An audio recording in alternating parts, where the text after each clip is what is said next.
Հայրենակիցներ ջան, վատ ուր եմ բերել քպական, պատգամավոր Նարեկ Գրիգորյանի համար։ Մինչ այդ Նարեկ Գրիգորյանը որոշ ժամանակ առաջ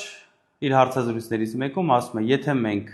ցույց տանք գեթ 1 բարեգործություն Գեղարքունիքի մարզում, ինքը ներողություն կխնդրի 8 անգամ Սամվել Կարապետյանից։ Ես Գեղարքունիքի մարզից եմ, եթե մեկ բարերարություն Գեղարքունիքի մարզում ինձ ցույց տաք, ես 8 անգամ ամյոնից ներողություն խնդրեմ։ Մեկ բարերարություն Գեղարքունիքի մարզում։ Որից հետո ես գրառում եմ անում տեսանյութ եմ հրապարակում գյուղ Սոտքից, որը որ 2022 թվականին ադրբեջանական ագրեսիայից տուժել էր եւ Սամվել Կարապետյանի միջոցներով վերակառուցվել է 147 տուն։ Post factum Նարեկ Գրիգորյանը փորձում է պայմաններ փոխել։ Մեզ առհասարակ մեր մեծերը եւ մեր պապերը սովորացրել են, որ հայ տղամարդը պետքա լինի իր խոսքի տերը։ Բան ես ասել, պիտի անես։ Post factum նոր պայմաններ մտցնել չէ էլի։ Բայց ամեն ինչից անկախ Նարեկ Գրիգորյան ձեր գրառմանը թե 2021 թվականից առաջ ինչ եք արել,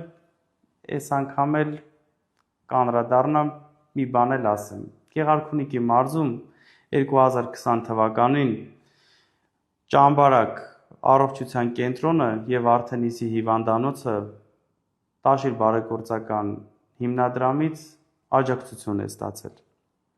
ֆինանսական աջակցություն։ Անկեղծ ասած մյուսը չէի ուզի ասեմ, բայց ասեմ, որ ցենց սղացնելու էլ տեղ չունենակ։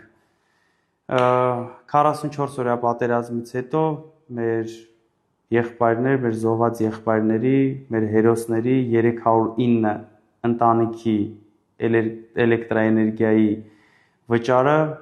այդ ընտանիքների փոխարեն վճարել է Սամվել Կարապետյանը իր միջոցներից։ Նարեկ Գրիգորյան, էլ սղացնելու տեղ չկա։ Սպասելու ենք ձեր 8 ներողությանը Սամվել Կարապետյանին։